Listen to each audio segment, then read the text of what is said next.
Hi guys! Another day, another lakwatsa. So, nandito tayo ngayon sa beach para magtampisaw dahil summer na ay nagpunta kami sa Quezon. Dito lang to sa Real Quezon. Napasama lang kami kasi dumating mula sa US yung kapitbahay namin. So, nandito kami ngayon sa parang secret beach. Pero hindi siya secret. Sa Calypso Coastal Reef. So, ayan, dahil lunchtime na, tayo ay lalapang. Hindi ito yung first meal namin, pero ito yung lunch namin. Kumuha ako dyan ng adobong manok, tsaka adobong baboy. Magkakasama kasi yun. Tapos, meron din silang binagoongang baboy. At tsaka, merong naghihiwa kagad ng mangga. Kaya kumuha ako. Tapos, ayan, meron ding lumpia. So, guys, another day, another lapang na naman.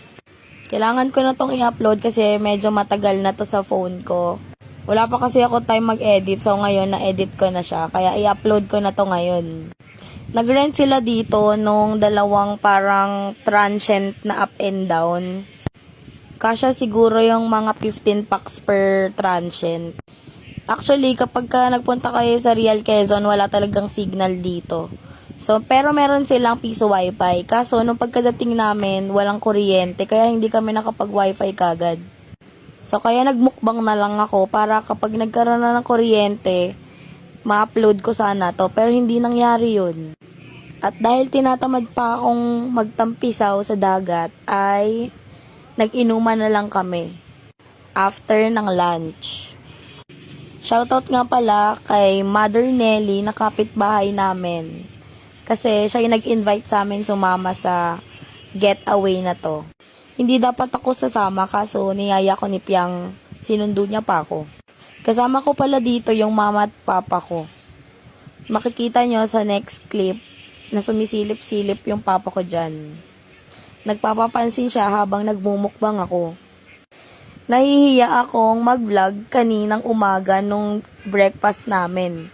Kasi budel fight yun. Ang sarap ulamin nitong mangga kasi merong alamang na may baboy. Alam nyo ba, kahit sobrang maaraw dito, hindi mainit kasi malamig yung hangin. Ayun o, nakikita nyo ba yung papa ko? Sumisilip-silip siya. Titignan niya kung ano yung ginagawa ko. Nagmumukbang lang ako dito. Actually, medyo maalat yung alamang na may baboy. Pero carry lang kasi may mangga naman.